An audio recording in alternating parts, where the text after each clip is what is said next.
So we got some pretty awesome news for you, including a new sci-fi MMORPG, updates for the next New World preview event, and an upgraded version of The Witcher 3 with ray tracing capabilities.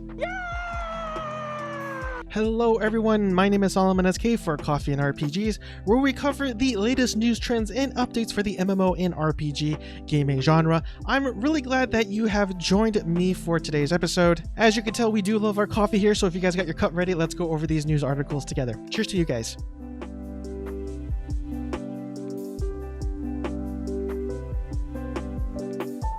So we'll go ahead and cover two articles from massivelyop.com that I wanted to go over.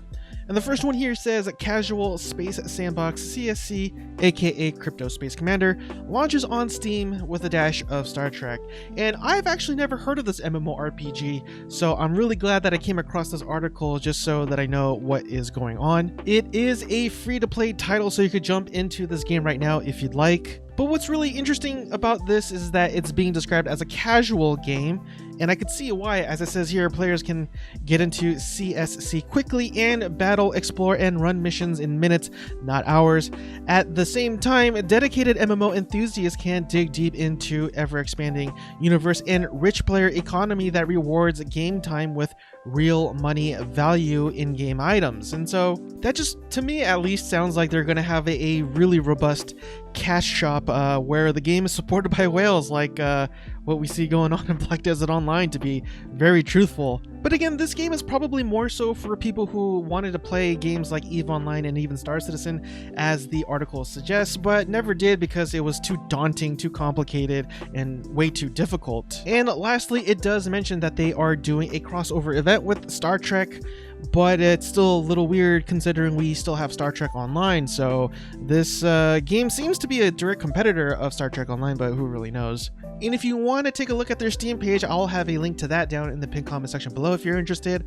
And unfortunately, it's sitting at a mixed review score right now, but hey, this game's only been out for a day, so we'll see how it goes in the future. To those of you who got into the preview event in New World, I hope you guys are having a lot of fun, as this next article says that the New World promises gobs of new content ahead of its next test in November. So last week, I actually got to play the game with my co-hosts, Kennethan and Sir Jaziel, who does the podcast with me every Saturdays at 6 o'clock PST.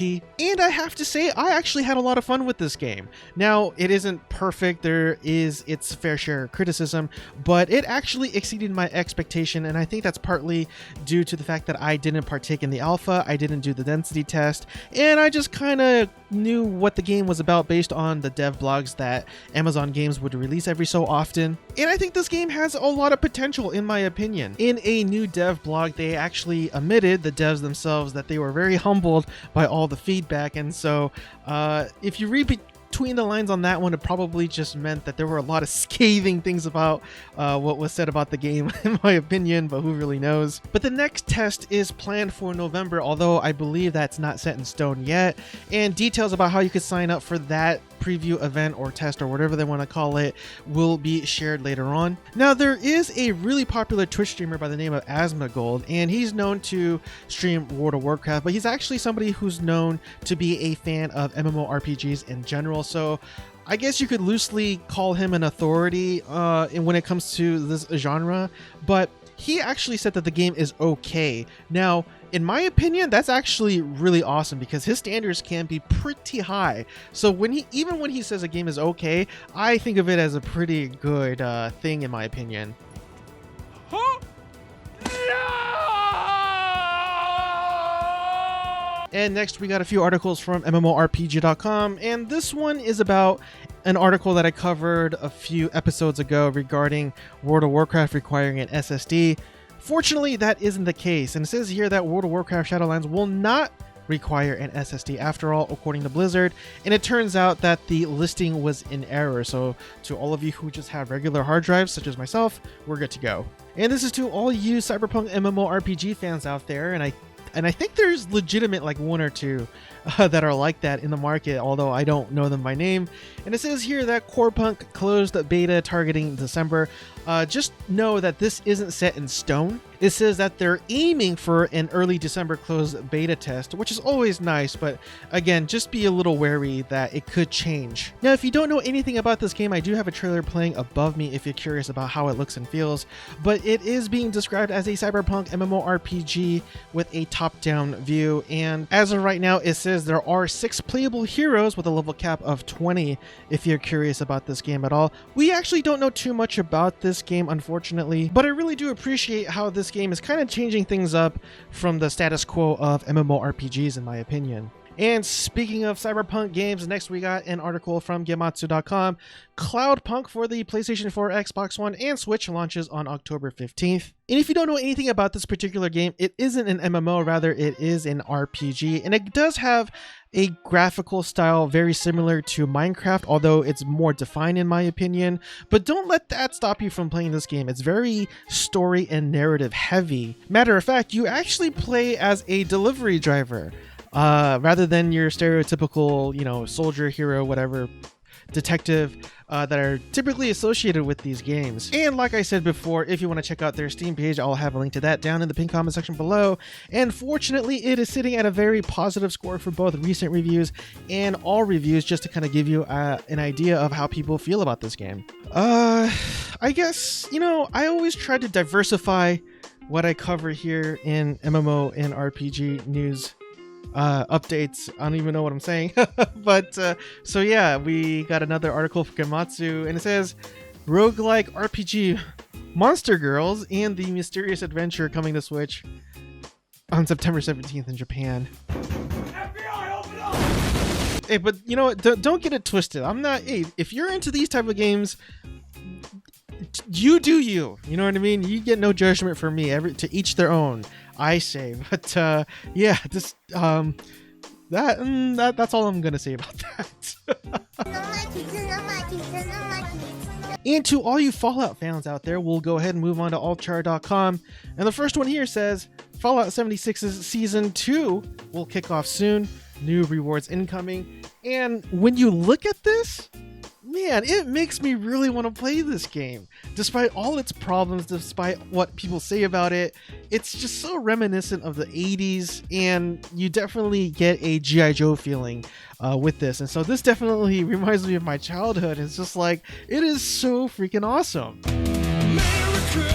Ever since I played games such as Fallout, I definitely became a fan of retrofuturism, sometimes mistakenly called retro sci-fi, although I mean, it's technically true, but anyways. I would argue more that the Fallout series kind of resembles more of the Deco period, you know, more the 40s and 50s, and this kind of reminds me of the 80s, but I'll give them a pass, but I guess that's neither here nor there. And it says that the second season will arrive on September 15th, but those of you who are still working on the first season rewards, you'll actually be getting a double score event that will allow you to double your progress in terms of their sort of battle pass system, which is called season in this case, if you didn't know. And just really quick, this is to all you Godfall fans out there, including myself. We got another article that says Godfall gets a brief teaser showing more combat. And even though it's only 39 seconds long, I still have it playing above me if you're curious. But what makes this game really interesting, that it's a looter shooter. Well, in this case, they coined the phrase looter slasher. But they said they're not going to include any microtransactions, which I think is really cool. Imagine playing other looter shooters, for example, like Destiny or The Division, and not having a cash shop or microtransactions. That is pretty wild, and this is what this game is, in my opinion. And to all you Witcher fans out there, or just general CD Projekt Red fans out there, we do have a few articles from PCGamer.com, and the first one here, The Witcher 3 is getting a free next-gen upgrade. And of course, they have to use this image, I mean, to remind us, well, anyways. But this new and improved edition is being developed for the PC, the PlayStation 5, and the Xbox Series X, and it will actually include ray tracing, which is really awesome. They've actually included ray tracing in games such as Minecraft, and it just makes the game almost night and day in terms of its comparison. It is really awesome. I really do enjoy ray tracing. But this is the reason why everybody loves CD Projekt Red. And it says here that if you already own a copy of The Witcher 3 on PC, Xbox One, and the PlayStation 4, you get this as a free upgrade. Now granted, of course, if you have it for the console, you will need to get the PlayStation 5 or the Xbox Series X to actually play it with the upgraded version, but again, you don't have to pay at an additional cost to get another copy of this game, which is really awesome for CD Projekt Red to do. It's free real estate. And speaking of looter shooters, this is the one that I forgot to mention actually that's very hugely popular right now, and it's Borderlands. But this is specifically for Borderlands 2, and it says here that the Commander Lilith DLC is free on Epic right now if you want to go ahead and grab a copy. I know a lot of you guys have games that you have that never got around to. I personally call it the Steam Summer Syndrome, and No Man's Sky unfortunately is in that list. But in their next article, it says here, No Man's Sky Studios Hello Games is working on a huge, quote-unquote, huge, ambitious game. I did read the entire article, and I don't know what this huge new game is about, unfortunately, but it does make it seem like it's going to probably be another online game, maybe an MMO perhaps, but that's just wishful thinking on my end. And really quick, to those of you who don't know what No Man's Sky is, it is a sort of space sandbox RPG that has co-op capabilities as well, and it is regarded as having one of the worst launches in gaming history, although that might be a little bit exaggerated, but it was pretty bad. But what really made this game very popular is that the developers stuck with it, improved the game over the years to it being, and it says here, a regular presence in the Steam Top 10 100 list. So good on them for sticking with the game and not giving up to make it a really popular and playable game. But because they have all that experience under their belt, they have the potential to make something really amazing. Again, I don't know what that is. I'm hoping it's an MMORPG at the end of the day, but I guess we'll see as time goes on. And for our last article of the day, we have a news article for all you.